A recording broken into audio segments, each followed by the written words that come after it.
Did Eddie's pedals and signal chain actually shape his tone even when they were off? Or is that just one of the biggest myths in guitar history?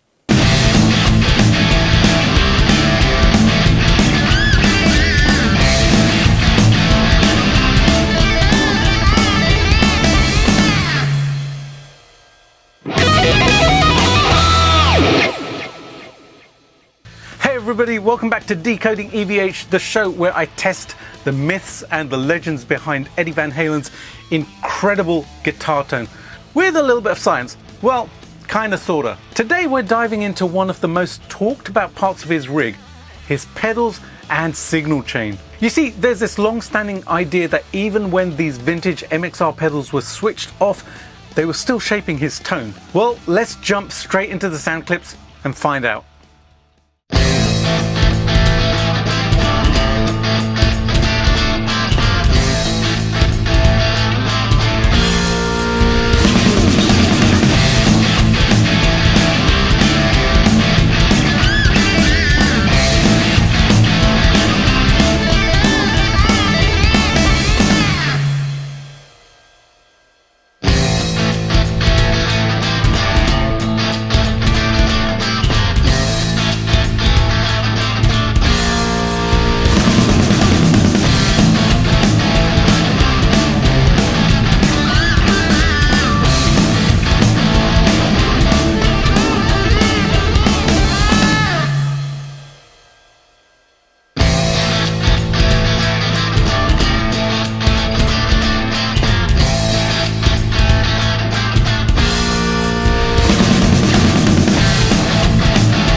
Okay, I did not expect that. What did you hear? Drop it in the comments, because there are definitely some things going on there that made me stop and think, especially the volume differences. I left everything exactly as it was, raw amp, added the pedals, and just let the cards fall where they did. I think I know which one I prefer, but I'm not going to say just yet. So what you just heard was my amp, my trusty custom built 50-watt Plexi that I have totally Van Halenized, correct specs, components, all that good stuff. Then I added in my vintage MXR Phase 90 pedal, my vintage MXR Flanger, the Echoplex preamp via the Catlin bred bell epochs, and finally my cable capacitance pedal. Guitar as always, my custom built Frankenstrat with a Van Halen inspired Pariah Pasadena white pickup. Now I'm not trying to nail the exact brown sound here. This is more about testing whether the legend actually holds up or whether we're actually chasing ghosts and something that doesn't really matter. And let's be honest, Eddie was known to be a little economical with the truth, just from time to time, right? So before we jump into the isolated track, this part is really important. These old MXR pedals aren't true bypass, which means your signal is always running through the circuit even when they are switched off. So yeah, they will affect your tone. My Phase 90 here is an early to mid 1970s script logo, battery only, no LED. The flanger is from around 1977. The codes on the CTS pots inside confirm that. And this one has been modded for 18 volts, which doesn't actually affect the tone. Alrighty, let's jump into the isolated tracks and have a listen.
This is seriously cool stuff. You can actually hear something happening there.